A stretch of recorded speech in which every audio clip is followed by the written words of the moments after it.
All right, everybody, what's going on? And welcome to today's edition of SWAC Talk, the show we cover the SWAC inside and out. Of course, I'm your tour guide around the SWAC Seawells, and we're gonna recap the SWAC tournament. Man, it was an entertaining tournament, probably one of the better, most competitive tournaments that I've seen in a while in the SWAC. Most games were pretty close, although the both championship games did end in blowouts, and there were only like two or three other blowouts in the regular portions of the tournament for the championship. But it was still a competitive tournament, especially on the men's side as usual. Like I said before, this men's tournament was up for grabs. Anybody could have won it. I think there was a lot of parity on the men's side this year, and that made for a tournament that was kind of anything goes, anybody's battle. But first off, we're going to start off with the women's championship. Um, Pretty much, I don't want to say a foregone conclusion, but I guess it kind of was a foregone conclusion. Jackson State defeats Alabama State by a score of 101-80. So JSU responded in a big way from that low scoring effort that they had against Southern in the semifinals. They basically led by 14 after one quarter, 28-14. Alabama State did cut the lead down to three at the half. And then Jackson State basically kind of pulled away. They pulled away in the second half to take this game and just really put this game out of reach.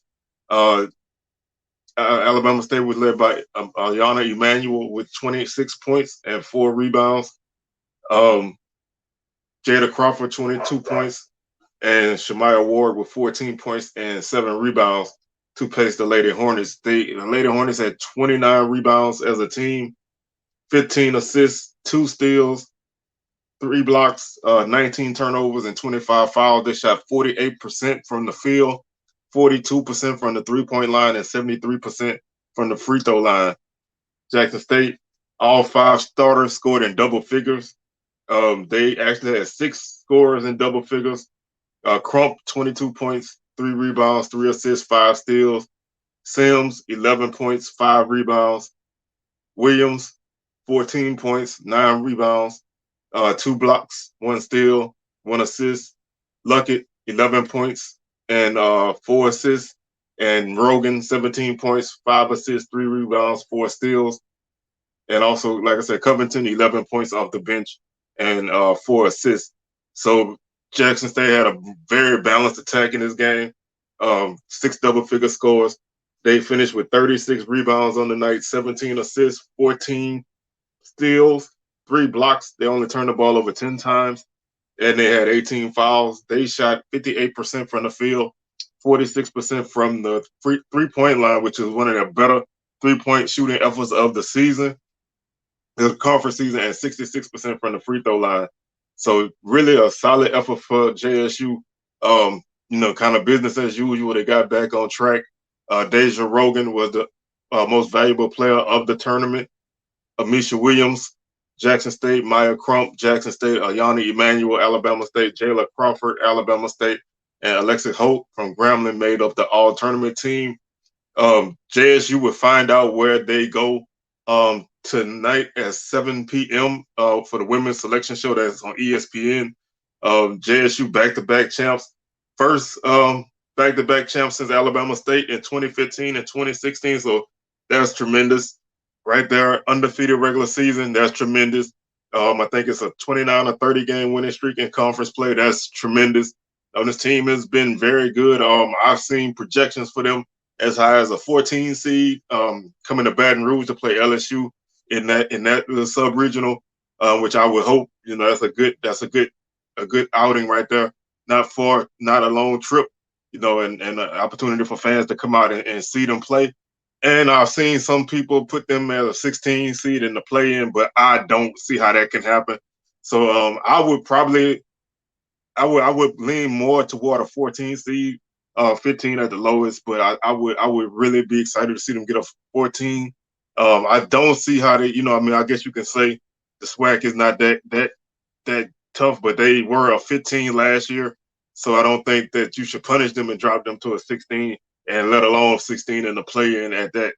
So let's tune in tonight at 7 p.m. on ESPN. Find out where the Lady Tigers go.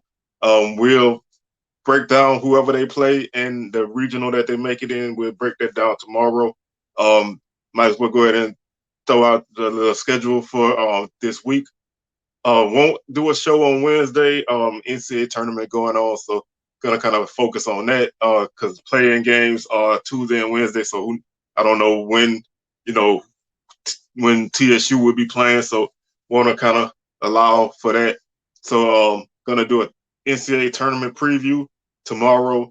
No show Wednesday. Thursday, SWAC Smoke live, 6 p.m. Central, 7 p.m. Eastern. Special guest joining us. Freshman of the year from Mississippi Valley, Gary Grant will be in the house. So hopefully, we don't have any technical issues this time, and we can get him to come through and chop it up with us a bit. And Sunday, back to our usual schedule. We'll recap what happened in the SWAC in the NCAA tournament for both teams, and then we'll kind of probably jump into a little bit of football on next week.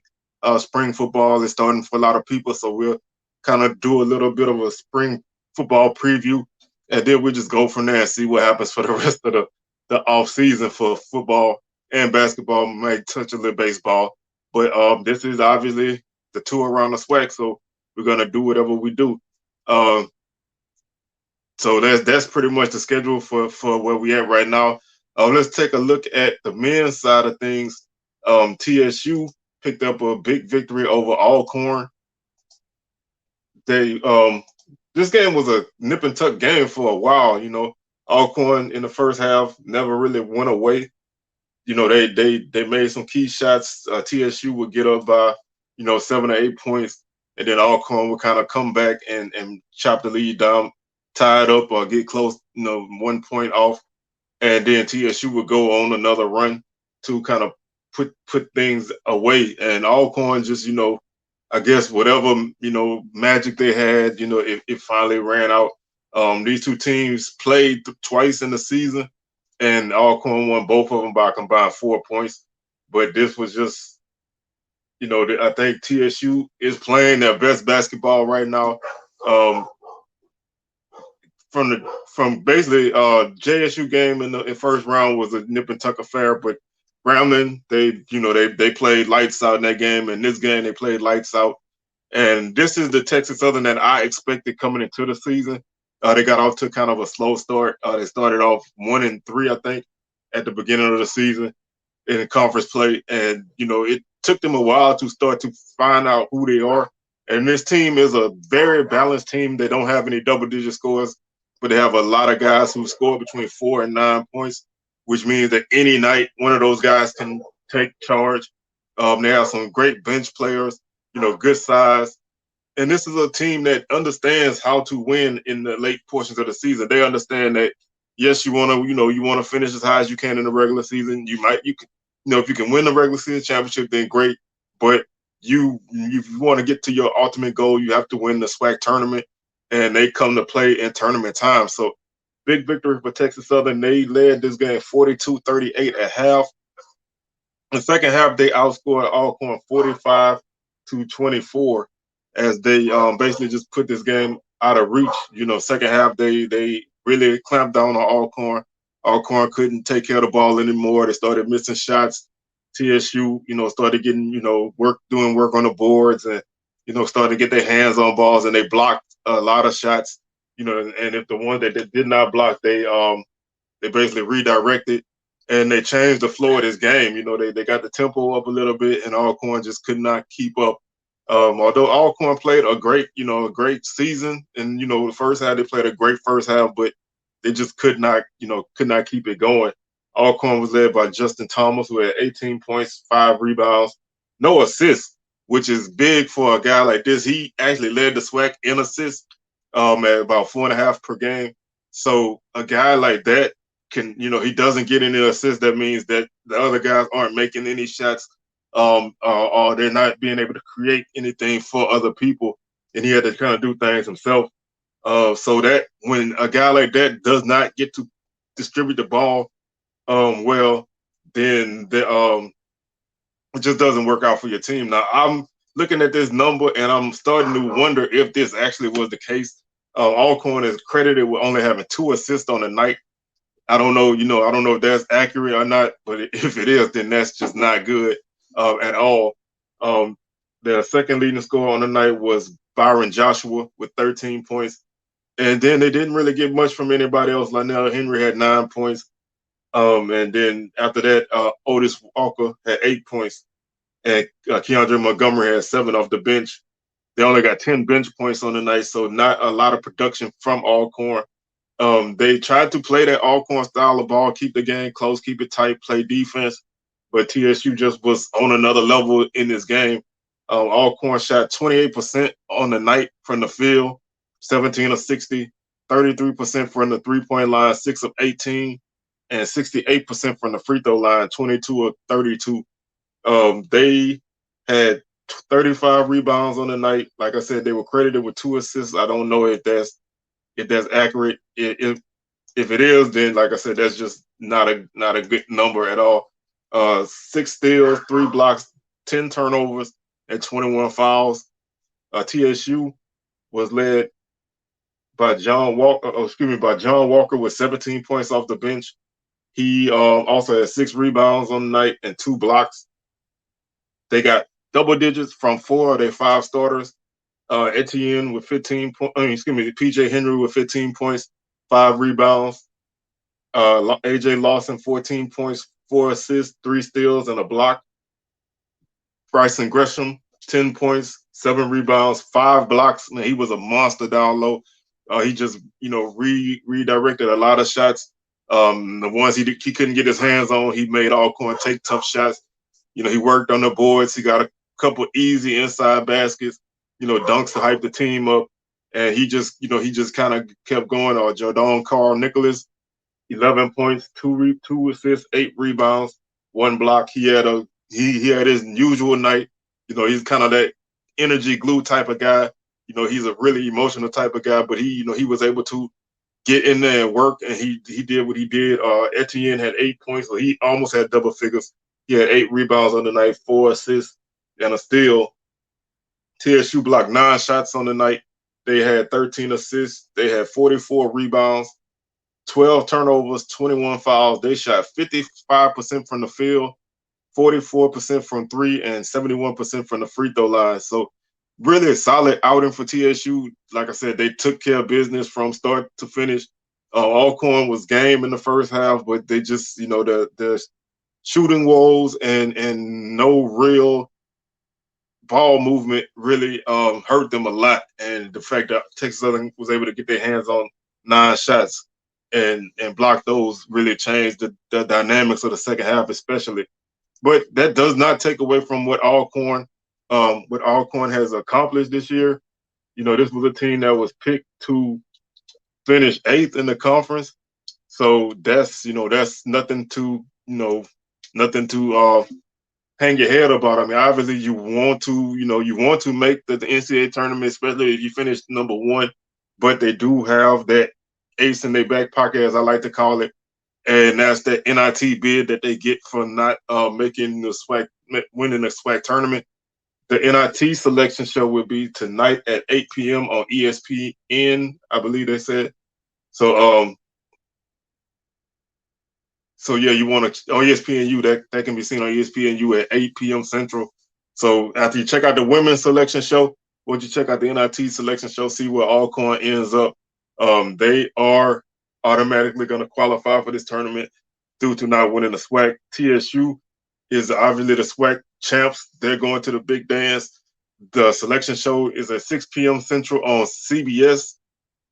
They're pretty much a first 4 team, so they're going to play in the play-in game. I've seen, they can play, I think it was St. Peter's, I believe, Texas A&M, Corpus Christi. There's probably multiple people who, they're going to match them up against, but this is an opportunity to get a tournament win. First 4 wins do count as actual tournament wins. So that's tournament money if you win that, and then you go on to play a 16.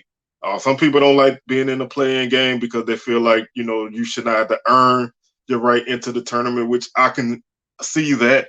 I just like it on the basis of being able to get that first round money, and then if you can find a way to pull off a historic upset, then you get another payday. So you can get two paydays really out the gate, and that's something that 16 seed just doesn't get really ever. So that's a hypothetical opportunity, but a winnable tournament game to me is first and foremost the best thing, and I think TSU has a good chance in this tournament as far as the first four. Once we see who they play, I can kind of look and break it down a little bit more. But I think this TSU team, if they can maintain the momentum that they built in the tournament, then they will be dangerous in their first four because this team has a really big front line. They have great guards, and they are a balanced team that, anybody can step up and score at any night. You have a guy like John Walker that can come off the bench that give you 17, 20 points a night. So that's always, something that you can count on, and this team, they started slow, but they rebounded and finished strong. So keep an eye out on TSU. Taking a look at who PJ Henry was the most valuable player of the tournament. He was also all tournament team. John Walker, all tournament team. Bryson Gresham, all tournament team. Justin Thomas from Alcorn and Jalen Johnson from Alabama and them round out the all tournament team. Like I said, TSU just took control of this. They just, from the semifinal to the final, they just really ran through both opponents, and now they set themselves up for an NCAA tournament berth. Their tenth SWAC tournament berth, which gives them the most in SWAC in the SWAC. Southern is second at 9. So TSU has been going. Obviously they've been going to the tournament a lot recently, and they continue to have their hold on the SWAC tournament. When I was watching the tournament and keeping up with the stats and everything, I was looking and every game I noticed the 3-point shooting was not good. And I said to myself, man, I really want to take a look at, the numbers, how much different it is from the regular season to now. And there's a lot of factors that play into that. This is nothing, scientific or nothing like that. I'm not trying to prove a point necessarily. It was just general curiosity. Like I said, there's a lot of factors that play into, the shooting being down as a whole in the tournament. You're playing in a different place. You're playing multiple days and multiple games in multiple days. The pressure of playing in a tournament, knowing that if you lose, you go home. It's just, a lot of things playing in a different arena, different backdrop. Sometimes you only have one game, so you might just have an off night that night. So I just looked at all the stats, and what I did was I combined all the totals for each team and did a conference-wide percentage. And I did that through the regular season, overall conference play only, and then the tournament. I did it before yesterday's game and then after yesterday's game just to see if there was any difference. The men's 3-point shooting in the regular season overall was 31%, 2,038 out of 64-55.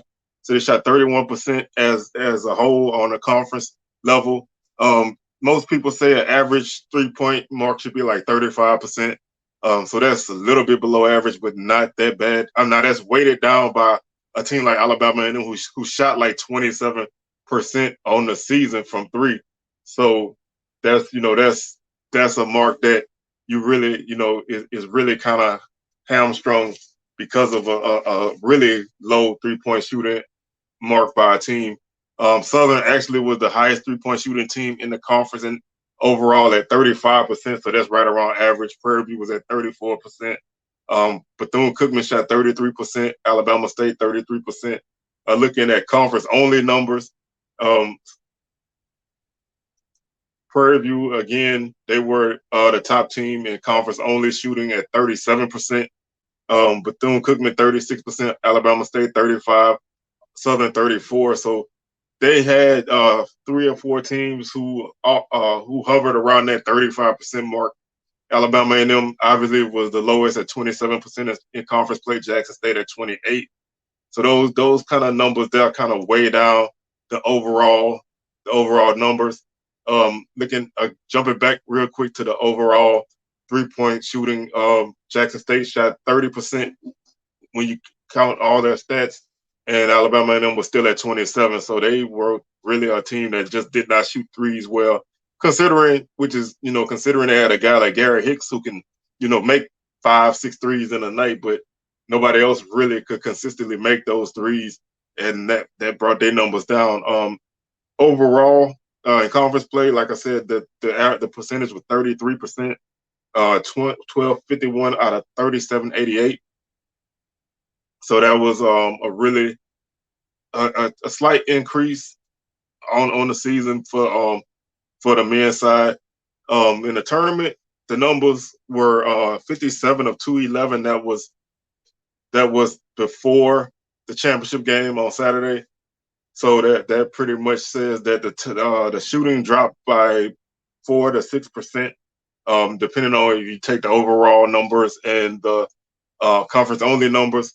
After the championship game, the numbers went up to 28%, 67 of 238. So both teams made 10 threes combined in the SWAC championship game, and they took 27. So they were 10 or 27 on the night, and that bumped the percentage up a little bit. So that means that the percentage only dropped between 3 and 5%. So that kind of played into what I figured that the numbers would be down. Like I said, it hasn't been a great overall shooting year for the conference. So I guess it was only natural for those numbers to kind of dip a bit in a tournament situation. Just looking at the women's numbers, overall shooting, the mark was 28%, 1685 of 5966. Texas Southern shot 31% as a team in overall 3-point shooting, 30% for Prairie View, and Jackson State shot 30%. After that, everybody else was in the 20s. Southern was the lowest at 24%. 3-point shooting, Alabama and it was 25. So not really great shooting on the women's side at all. Looking at conference only numbers, the overall, the conference wide 3-point percentage in conference only play was 29%, 1082 of 3726. Again, Texas Southern led the league at 33% in conference only stats.